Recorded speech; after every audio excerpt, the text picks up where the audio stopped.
रहीम अस्सलाम वालेकुम नाज़रीन, आप देख रहे हैं वन टीवी यूट्यूब चैनल। नाज़रीन, आज एक बड़ी अहम और दिलचस्प खबर आपके साथ शेयर करने जा रहे हैं। उससे पहले गुजारिश है कि हमारे चैनल को सब्सक्राइब कर लें और वीडियो को लाइक करें ताकि हर नई आने वाली वीडियो आप तक बर वक्त पहुँच सके। नाज़रीन, आज सोशल मीडिया पर एक खबर ट्रेंड कर रही है जिसके मुताबिक पीटीआई ने पंजाब के जो सारे टिकट है वो कैंसिल करने का फ़ैसला जो है मुतवक्के है, और साथ साथ गुजरात के जो 7 सूबाई टिकट हैं वो भी ख़तरे में पड़ चुके हैं। 14 मई के बाद इलेक्शन में जो टिकटें हैं वो बदल जाएंगी।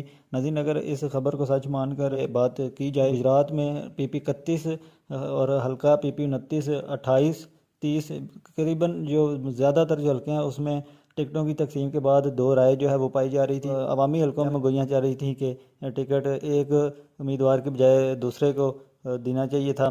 तो नाज़रीन, अगर शायद आने वाले वक्त में पीपी 31 से चौधरी खालिद असगर गुराल को टिकट जारी कर दिया जाए, या फिर चौधरी नासिर छप्पर जो थे उन्होंने पीपी 28 और पीपी 29 से भी कागजात नामजदगी जमा करवा रखे थे, लेकिन उन्हें दोनों हल्कों में इंटरटेन नहीं किया गया। इसी तरह पीपी 30 में भी जो है वो मुख्तलिफ आरा पाई गई।